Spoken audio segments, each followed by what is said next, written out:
Hey guys, welcome to Coffee with Megan, where I chat to people in the fashion industry who are using their platform for good. Today I'm talking to Charlotte Turner. She is the head of sustainable fashion and textiles at EcoAge. And EcoAge is a really amazing place to go and learn. It has been mentioned by nearly every one of my guests on here, and they do amazing editorials all about sustainability. But not only that, they're a consultancy company that help brands find more sustainable practices within that company. And in this conversation, me and Charlotte cover a wide range of topics, from social injustices within the fashion industry, environmental impacts, new materials that will be emerging, and much more. And I hope you enjoy. Hi, Charlotte. Could you tell everyone exactly where you're calling from right now and where I'm speaking to you?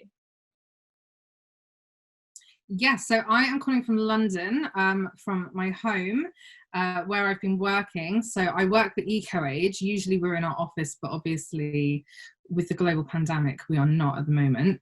And I am, calling to have a chat from EcoAge. We are a sustainability consultancy. We work predominantly with fashion, but with other industries as well. And we do a lot of kind of technical and communications work. With lots of different brands and organisations, basically. And for anyone that doesn't know EcoAge at all, I'm a big fan, and honestly, I was so excited to speak to you guys because so many of the people I have interviewed, when I asked them where they get a lot of their information, EcoAge is mentioned, I think, every time in the last 9 interviews I've done. So I was so excited to speak to you guys. Yeah. And for anyone who doesn't know EcoAge and how the services do work, you have your editorial side where you have lots of articles, but how do the services work? If a company comes to you and uses the services, how would that process work? So firstly, you touched on something really important there, which I was wanting to mention, which is that we do have our editorial side. And so for anybody who isn't someone who might work with us as a client, we have our website where we have really, really incredible articles and contributors looking at things from environmental justice, social justice, fashion and lifestyle. And we have some really, really brilliant contributors on the website, like Barber, for instance, Mikaela, Loach, Lorenz, Slade, Edmondson. Aditi has just done an absolutely incredible article on colonialism and fashion. Yeah. And we share a lot of this on Instagram as well. So to begin with, I would really recommend that if you don't already follow us, have a look on our Instagram and our website, because there are amazing voices sharing incredible insights there. But then for anybody who is interested in working with us as a client, we offer a few different services. So we do sustainability technical consultancy, which is where we look at things like CSR, strategy, supply chain and sourcing. And then we do communication. So that means that we can work with a company to assess their business. We'll do an initial assessment to see where they are against best practice and their competitors. And then we come up with recommendations and an action plan to help them actually improve the way that they're running their business. And then we can also do really engaging communication strategies for them, looking at internal and external. So looking at, communicating with the press and customers, but also communicating with their employees and bringing them on board and actually helping to educate them, because really the premise of all of the work that I do, the center of all of the work I do, is education, and making sure that we are equipping the brands with the tools and the information to make better choices, to then help educate their customers to enable them to make better choices. So it's really, really interesting. It's complicated, it's big, it's ever changing, it's constantly evolving. And we're working with global supply chains, which means that on a daily basis, we are facing different challenges around the world. So you guys must have to keep yourselves very educated as well, and all the new technologies coming out and ways to make things more sustainable, I guess, like to keep being able to inform the brands you're working with. I guess that's hard to you have to be one step ahead all the time to be able to educate them, I guess. Always learning. Yeah, and Definitely. And conversations I've been having at the moment, particularly on Instagram, and particularly with everything that's happening at the moment with the Black Lives Matter movement and how fashion has a role to play, it's been really interesting because for me, I'm constantly learning every day. And everybody in the team, we're always learning. I feel like more than anything, I kind of deal with information. And you know, there's so much going on around the world. It can feel quite overwhelming. And again, that's why I think it's quite nice having something like the EcoAge platform, where we are able to communicate in a really engaging way to bring people on board with kind of key issues, new innovations, for example, and also understanding how they can have agency and how they can play a role in helping to make this a more positive industry, and to deconstruct systems which have been in place for years and years and years, which are already have, you know, they have a huge environmental and social impact on marginalized communities. And we're seeing so many conversations happening right now, which aren't new. None of this is new, but we're seeing people learn how to actually understand and communicate and articulate about it, and from there to be able to go and actually have a meaningful impact through action. For the past few years, I feel like this conversation has been happening a lot more, but maybe only over the past very recent times. Do we feel like it's becoming more that the companies need to make fundamental changes and not just surface level changes now? And I'm hoping that will happen through coronavirus, through Black Lives Matter, which is so prominent right now. I'm hoping these changes will be more fundamentally happening. And do you feel like we might see real changes now?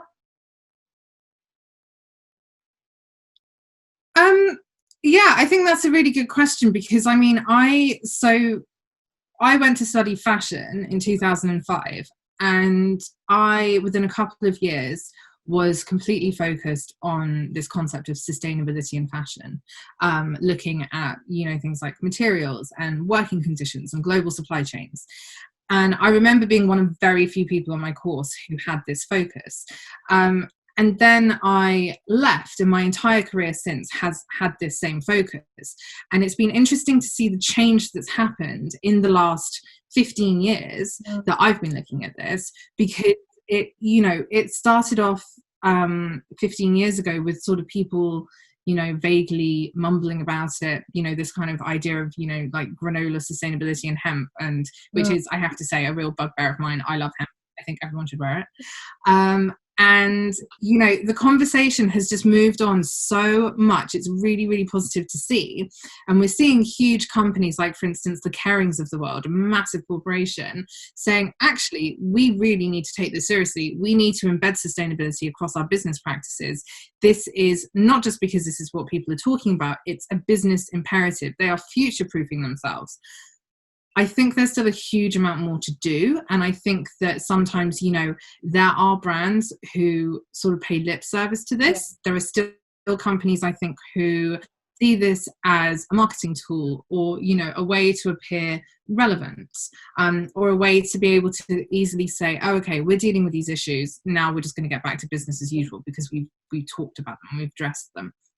Whereas actually what we understand is that we need huge systemic upheaval. We need complete change of the system, because it's not even that the system's broken. It never worked. Yeah. We have got a fashion system which is built on colonialism, that's built on suppression, that's built on, you know, the environmental degradation of places which are far removed from us. We've outsourced our production, we've outsourced our responsibility, and people now are actually saying it's just not on. You have to properly address what you're doing. Yep. And I think we're so naive to it because we don't see any of the problems that are happening, like the social injustices are not in our, I mean, there's been more documentaries about it, but some of us who have never learned, actually, my process of talking to people, I actually spoke to Aditi as well last week as well. She was so interesting, and it's teaching me much more. And I think a lot of people don't know some of these social injustices. And could you explain exactly what's happening to people out there, from deforestation to environments that workers are working in? like how these need to change? Yeah, and that is a really good point that you raised, the fact that people aren't equipped with this information. So to a degree, it is unfair to expect people to just know about this and to know what the best choice to make is. And again, that's one of the reasons why we have wonderful people like Aditi actually sharing this on our website. So yeah, I think the issue is that there is no environmental justice without social justice. And what happens is it's so interesting, it's so complicated, because, for example, we know, I think most people are probably aware, that a lot of fashion production has been outsourced to countries like Bangladesh, to Ethiopia now even. We have, there's a huge growing production market there. And what happens is this production actually gets outsourced to countries where there are higher poverty levels, and you have marginalized communities, you have poorer communities living in areas where mass manufacturing takes place, where there's a lack of regulation. And so, for example, if you think about textile production, there's a huge amount of chemicals and water involved in that. And what often happens is that these companies are just releasing their waste effluent into waterways, which is actually water which is used by communities for cleaning and for drinking. Yeah. And this has a huge detrimental impact on these communities. And then again, for example, you have materials, this goes for packaging as well as for textiles, which are dependent on wood, for example. And a lot of the time there you have deforestation occurring to create plantations. This can cause displacement of indigenous communities, for example. And then again, the leather industry, in Brazil, we know that the rainforest, actually, there is a massive level of deforestation happening there for cattle farming, for example. So, those are just a few things actually for textiles. And then you have the garment production, where again you have people being paid poverty wages or not being paid at all. For example, they don't necessarily have the option to join trade unions, to bargain, and it's just endemic of the fact that this whole fashion system is, like I say, it's built on colonialism. It's built on this idea that you can just outsource everything which has a negative environmental or social impact, and you can just say, well, I can't see it, it's not on my doorstep, it's not my responsibility, it's not affecting me. And actually, this is a huge problem. Also, again, because we're having such a huge environmental impact from the fashion industry, not necessarily on our doorstep. Like I say, this is happening in other countries. And what's happening is we are experiencing such a huge rate of climate change, it's a climate crisis now is what we're calling it, that actually what we're going to end up with is millions of climate refugees. And so people say, oh, okay, right, we need to re-stimulate the economy, go out and shop, go out and buy, let's reopen the economy with fossil fuels. Well, you think that you're going to have a positive economic impact, but in the long term you're just not. I mean, I could talk about this for absolutely hours. No, I find it so interesting, and I'm learning so much again, as I do with every person I speak to. But you specifically, I didn't explain this to start with, but you specifically work in sustainable fashion and textiles. So what would your day-to-day look like when you are, what would your day-to-day look like, and what impacts do you look at when you're starting to work with a brand? What are the key points you look at to then move forward with that? So my day personally, so I'm head of fashion and textiles at EcoAge, and that's a really exciting role because it means that I actually work across all of our different teams. So with our sort of more classical sustainability consultancy teams, who do a lot of work on assessments and reporting, for example, to our communications team, who will do things like communication strategies for companies.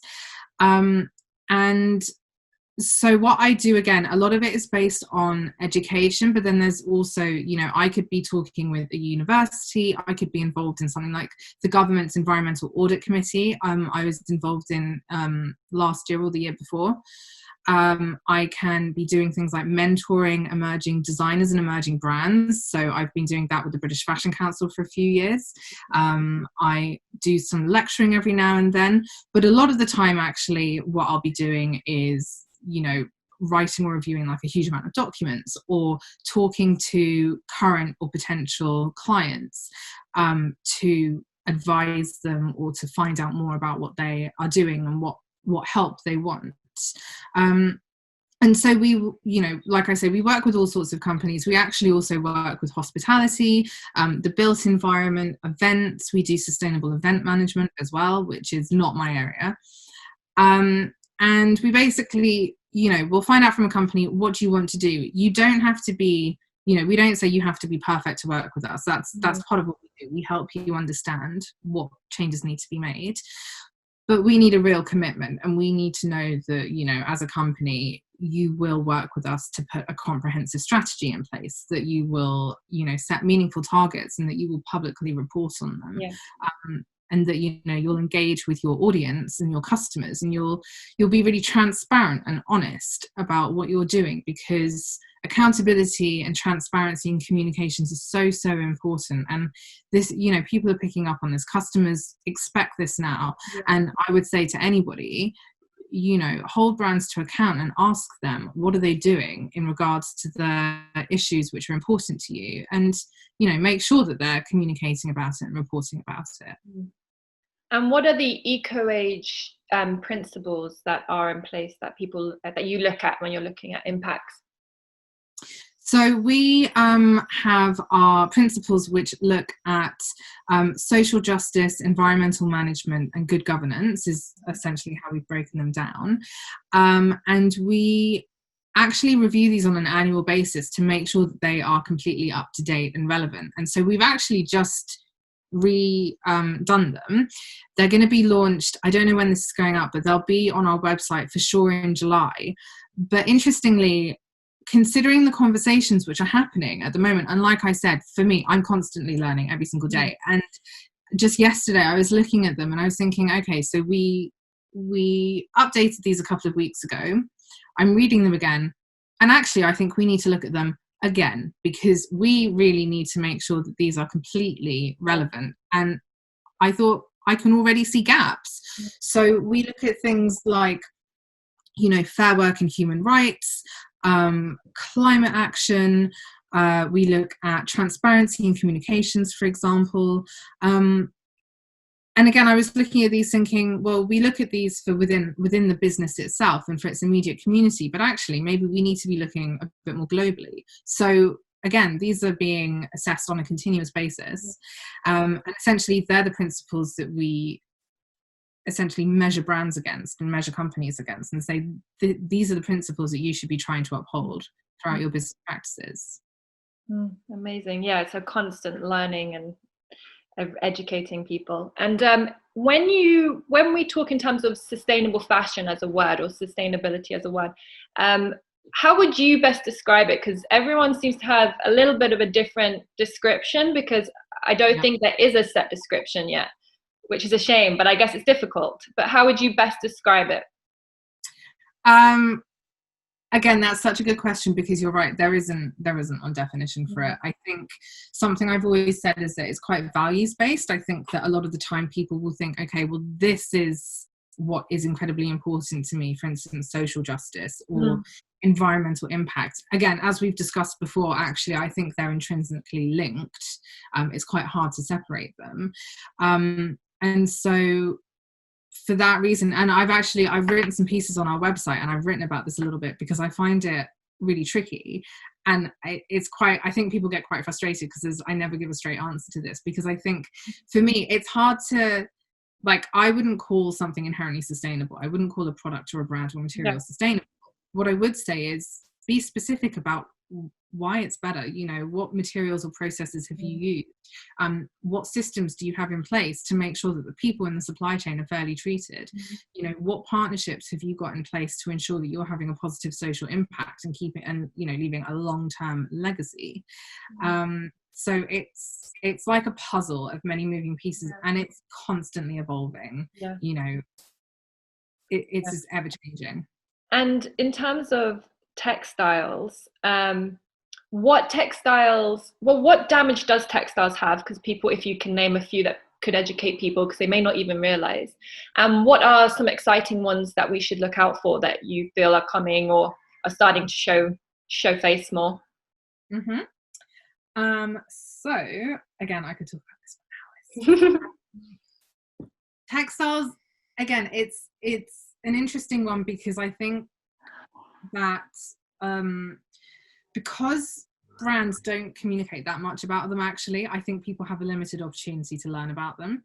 And again, like I said, one of the things that I do as well is I do training. So I train businesses about issues across the supply chain, one of those being textiles. And so, for example, textiles are usually, well, you'll have naturals, you'll have synthetics, you'll have protein-based, which come from animals. And so they're essentially grown or made from mined materials. So, for example, cotton is something that we all have in our wardrobes. That is something which is grown. And conventional cotton usually requires a lot of water and chemicals to grow. And so it can be incredibly detrimental to the environment. And if it's grown in a monoculture, which means you constantly grow the same crop in the same spot year after year, you're having a really negative impact on soil health as well. And so what we say is, you know, try to find a certified organic cotton. That means that there are very strict guidelines that need to be followed. You can't use chemical pesticides and insecticides, for instance, and also it will take into account some social criteria as well. So at the cultivation stage, that can be quite impactful. And then, for instance, you have something like polyester that will be made from crude oil, and essentially it's plastic. And that means that, you know, if you have a polyester or a synthetic product and you think, right, I no longer want this product, if that ends up in landfill, it will stay there. It will break down, but it will not biodegrade. It will just be plastic lingering in the environment. And then as well, you have things like denim, for example, something that we all have in our wardrobe, usually made from cotton, sometimes has some polyester, often has elastane in it, because if you want skinny jeans, you're probably going to have elastane. And again, these are synthetic fibers. So something like Candiani, for example, is a denim producer, which has created something called Cariva, which is a bio-based stretch, which means in theory you should be able to have biodegradable jeans. Wow. So essentially the key impacts, I'd say, for textiles are water and chemicals. And again, like we said, deforestation is a big issue as well, for some of them. Okay, and what are some of the exciting materials we should look out for? So there are lots.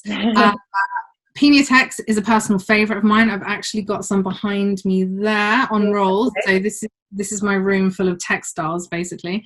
And that's really interesting because that's made from pineapple plant fiber, and it's from the Philippines. And essentially that was created using a waste product from an existing industry, and creating a new income stream with this new material. So using what would normally be burned or left to rot, they've actually been able to make a material which can be used as an alternative to leather, which creates a new income stream. We also have things like EcoNil, regenerated nylon, that's made from ghost fishing nets, which are collected from the oceans.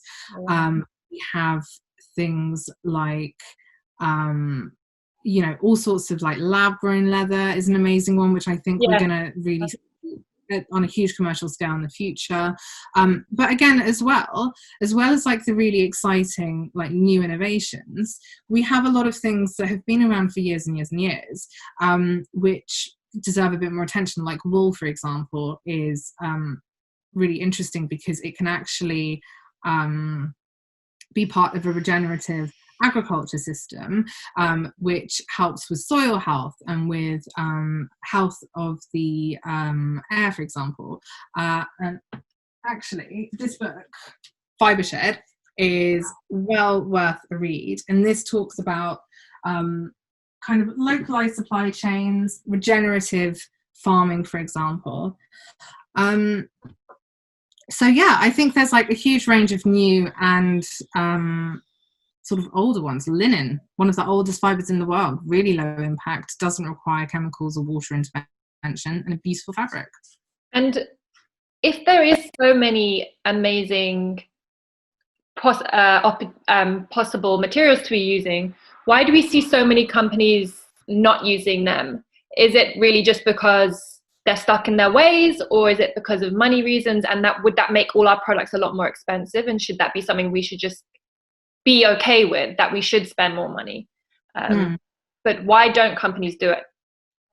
A good question. So again, it's a mix, really.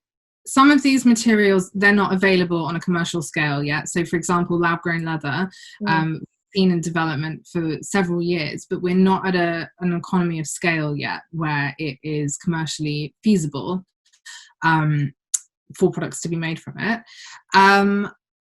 There are lots of brands. Again, it's this fashion system that I was talking about, that it's this sort of growth imperative. It's this feeling that we need to constantly grow. You know, you have the most enormous companies in the world who just constantly are focusing on growing, on returning for their shareholders, on just getting more and more money, when actually if they sat back and said, well, let's produce a little less and let's do better quality, then perhaps we could see more of these materials be used. But to your question as to should we actually just accept that things are going to cost more, I mean, that's a really key point. The fact that we have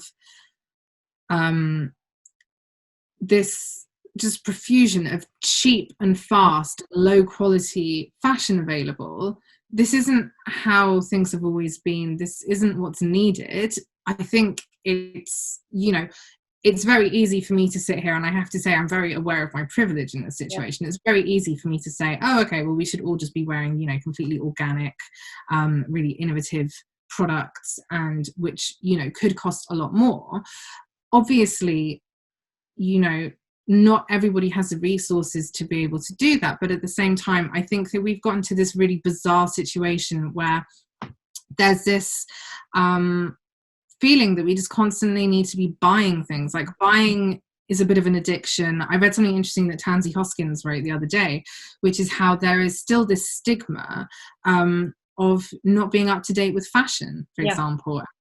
You know, social media, it's interesting that we're doing this and it's going to be on Instagram, because I didn't use Instagram for years because I was like, oh no, I just feel like it's just perpetuating this idea of trends and of constantly having to be up to date, for example.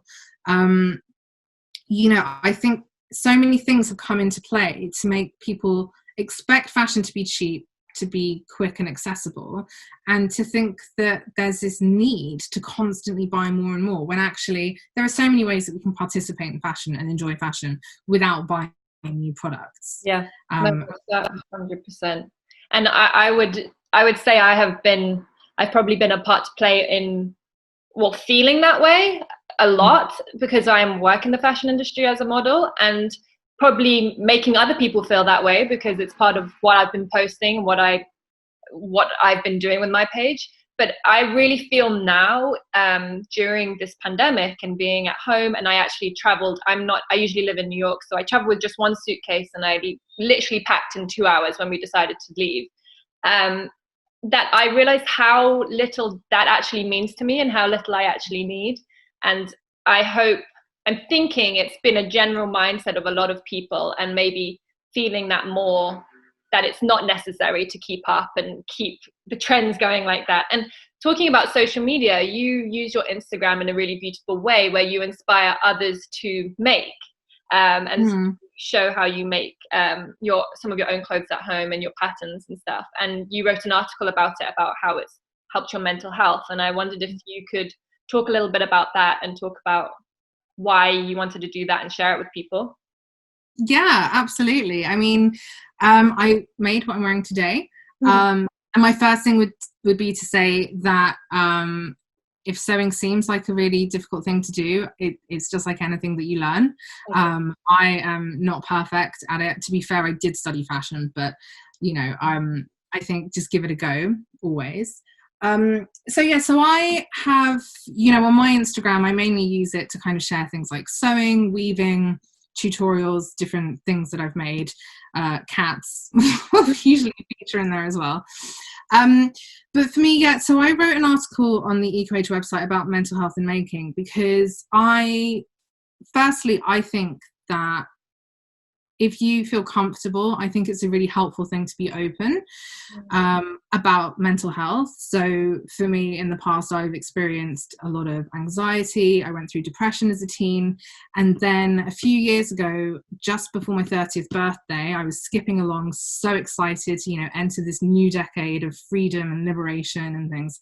A few days before my 30th birthday, my dad died very, very suddenly. Hadn't been sick. It was literally within the space of half an hour, he was gone. And that was the single worst thing that's ever happened in my life. It had such a fundamental impact on me. And I think I spent about 2 years in what I'd kind of describe as deep grief. Like, I honestly, when people say, oh, I don't want anyone to see me crying at work, I mean, I think everyone on the planet has probably seen me crying. And so it was just a really terrible time, and I spent a really long time feeling completely lost and completely broken, and just thinking, I don't know how I can ever get through this. And then I got to a point, it wasn't immediate, I think it was about 1.5 years later, where I realized that actually, okay, now I can focus my mind on new things, because honestly, for about 1.5 years I couldn't even read a new book. And I realized that actually engaging your hands to make something, even if it's not perfect, is so therapeutic. So for me, I do sewing, natural dyeing, weaving. I want to try shoemaking, all sorts of things, ceramics. And I think that it's really easy to sort of sit there and just get really stuck in our heads and to just feel like you don't know what to do and feel really overwhelmed. And I think this can apply for anything, not just grief. I think a lot of people are going through a huge amount of anxiety at the moment. It's a really challenging time to be alive, quite frankly. And I just think that using your hands to create things is such a positive thing to do. And to share this, I get so much joy from doing these things and from sharing them and from learning from other people. Honestly, I find Instagram just the single most inspiring place. And I just love to engage with makers from all over the place, doing all sorts of different crafts and things. And so I just really, even if it's cooking, for instance, it doesn't have to be sewing, for example, but I just really find it interesting looking at the link between creativity and making and fashion and mental health, because this is just such a huge, huge topic at the moment. And then actually also something else that I've been confronted with in the last couple of weeks, again, is that I work in fashion and I focus on sustainability. There's a huge amount happening in Instagram, but even I was like, oh, because I only started using Instagram a couple of years ago. I was like, oh, I'm just going to have this like all my sewing things, I'm just going to follow people who sew and who make things. And then in the last few weeks, I've realized, actually, do you know what? Even on my side, that's completely naive, because, there is no separating human rights, politics from anything. Everything that we create and that we make is so linked to history and to global communities that actually these are conversations that we need to engage in every area of our life. And I've just found it a very kind of humbling couple of weeks, and just seeing all of the incredible people using Instagram to share amazing messages and activism, and to get people to act has been also so inspiring as well. It's really nice to hear someone say Instagram is a really positive space, because you don't hear that a lot, but I think it can be when used in the right way. And I agree with you. Every time I've suffered with anxiety too, maybe in a milder form, but I definitely have suffered with it especially in this time. And I picked up sketching during this time, and I can't explain how happier I feel once I see something I've created and I take that time. Do you have, like, just for people who want to get creative, do you set an hour away every week, or is it just when you feel like it, or how do you keep yourself being creative? Is it planned out, or just when you feel inspired? That is a very good question. I think it differently.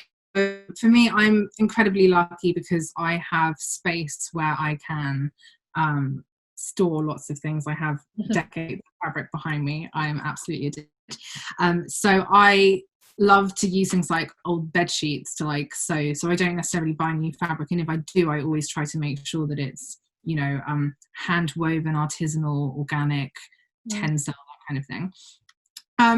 And so I'm very lucky in that I can just sort of say, oh, okay, on this day I'm going to spend a few hours sewing, or in the evening I'll do a bit. I'm also very lucky in that I love being at home, so I, you know, have lots of time here to do that. I just think it's what works for different people. What I would say though is I think it's really valuable to take time away every day from technology and from the news. Another thing that I found very helpful for my mental health is to not read mainstream newspapers. I mean, as part of my job, I get the relevant stories every day anyway, but I think if you can avoid things which are unduly stressful, then that's a good thing to do. But again, I think it's about trying stuff out. So something else that I found after my dad died is, before I'd been incredibly, what I'd call myself a perfectionist, but actually I think it's interesting. People are talking about perfectionism not really being a thing, and it's actually just about fear. And now I'm like, actually, do you know what? Honestly, I really don't mind if it isn't perfect. I wear loads of clothes that I've made in a bit of a hurry. They're not great if you look at them on the inside, but I feel brilliant wearing them because I've made them. So for anyone, I just say, honestly, take 20 minutes and just read up on Instagram what people are doing, or on blogs, and then just have a go. Yeah, no, that's really inspiring. I've actually really been wanting to try to alter some of my clothing that I don't want to throw out because it might not work, or so I'm going to try and learn. And after this, I'm definitely very inspired, and I'll have a look at your Instagram and learn. Is there any brands out there that you really admire how they're doing it? They can be smaller ones or bigger ones that are making fundamental changes that you think are doing it right. Yeah, I mean, I think like I said, the brands within Kering, if you look on a really big scale, on a luxury scale, they're really interesting in the way that they are kind of top down trying to get their companies to do better. That's not to say that everyone's perfect and that they're really sustainable, but that top down leadership I think is interesting. But I think it's really nice to be able to support kind of smaller brands as well. And on the EcoAge website we have a section which includes lots of different recommended brands, which I'd say go and have a look at. Okay.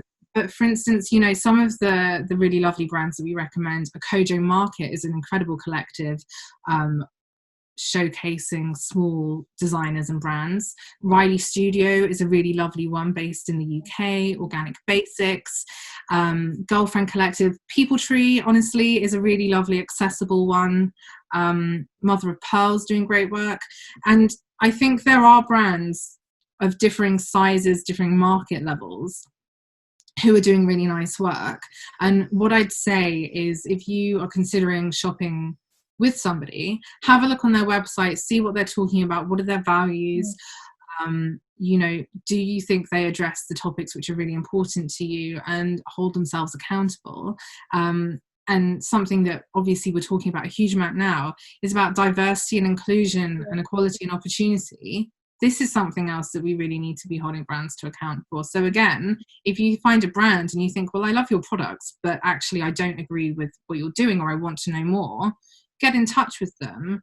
And this really does spur them on to action. Yeah, I feel like through social media, we have much of a voice and a place to connect to these brands and find out more, and find out, as you say, like Aditi said something really interesting when I spoke to her. It's about finding your narrative and finding what matters to you in the sustainable world.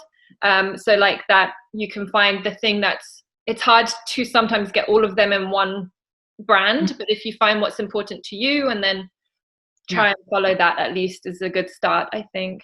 What else did I want to ask you? So the Green Carpet Awards is something I've known about for a long time. It usually happens during Milan Fashion Week, am I right? Yes, so the Green Carpet Fashion Awards was started 3 years ago, and it usually happens in Milan in September. Yeah. This year it's going to be a bit different, obviously. The world is quite a different place.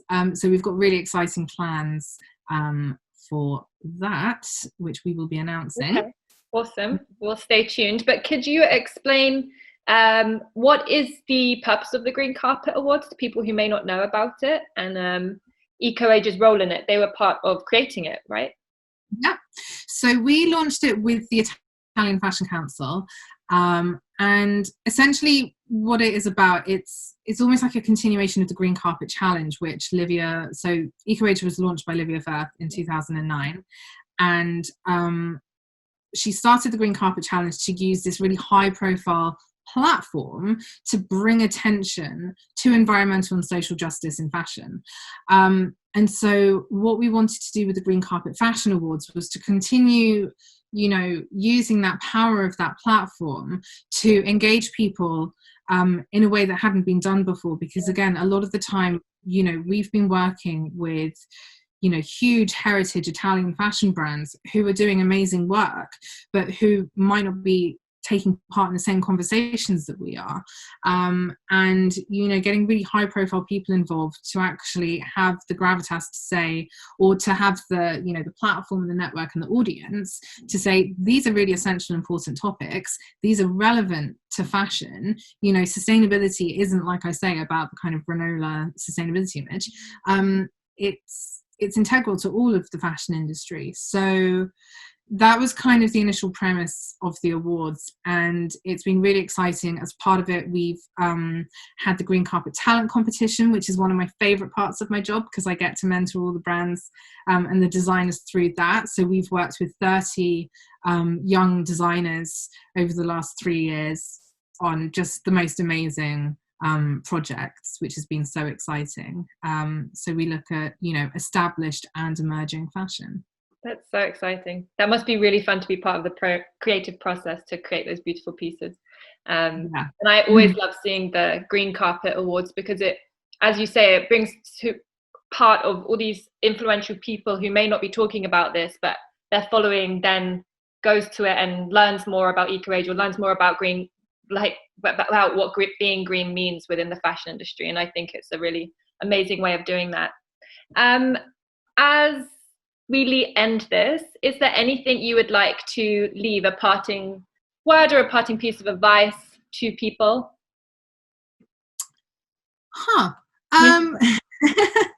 Yeah, probably too many. So I think what I want to say is that I appreciate this can seem quite overwhelming. Yeah. I also think that these conversations, like a lot of the conversations we're having right now, they can bring up feelings of guilt in people. And I think that it's natural to think, oh, I don't know where to start. I feel bad for the companies that I've been shopping with, for the choices that I've been making. But what's important is to recognize that actually, okay, there are better ways to do things. If possible, and to understand what the options are and to kind of make your choices based on that. So I think that, I would say, my favorite thing is that every day is a school day. It really is. I think, read up on topics, look at brands' websites, ask them questions, make sure that you're arming yourself with the information so that you can make an informed choice. And I think as well, it's really important to engage your friends and your family in these conversations. Again, we're talking about, social justice, but, social justice, environmental justice, the choices that we make with the money that we spend. We vote with our wallets. So at the moment, I'd say,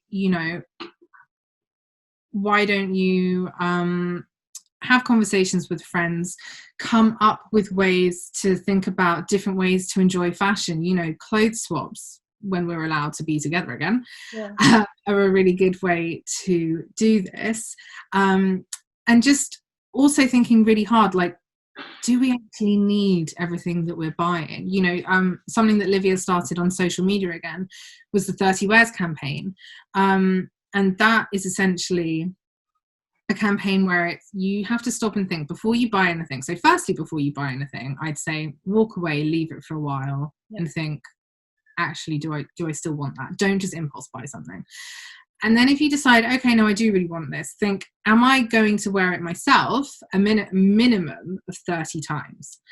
And that should be just the absolute minimum benchmark.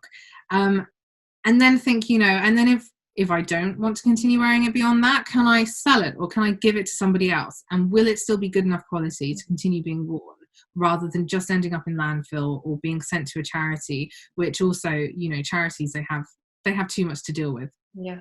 A lot of it ends up going abroad or into landfill.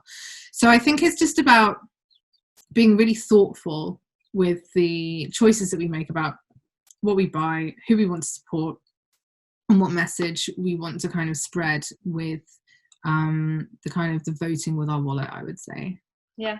No, that's So really a few thoughts. Yeah, no, I love all of them, and it's so true. And I saw the 30 Wears campaign and on Instagram, and it really made me think, actually, because I definitely trying to shrink my wardrobe and be much more conscious about these things as I'm on this journey of learning. But thank you so much. It was so amazing to talk to you and so informative. And I hope we could maybe meet properly one day and not over a recording. In real life. No, thank you so much. It's been so lovely to have this chat, and always happy to have these conversations with people. Thanks, Charlotte. Bye.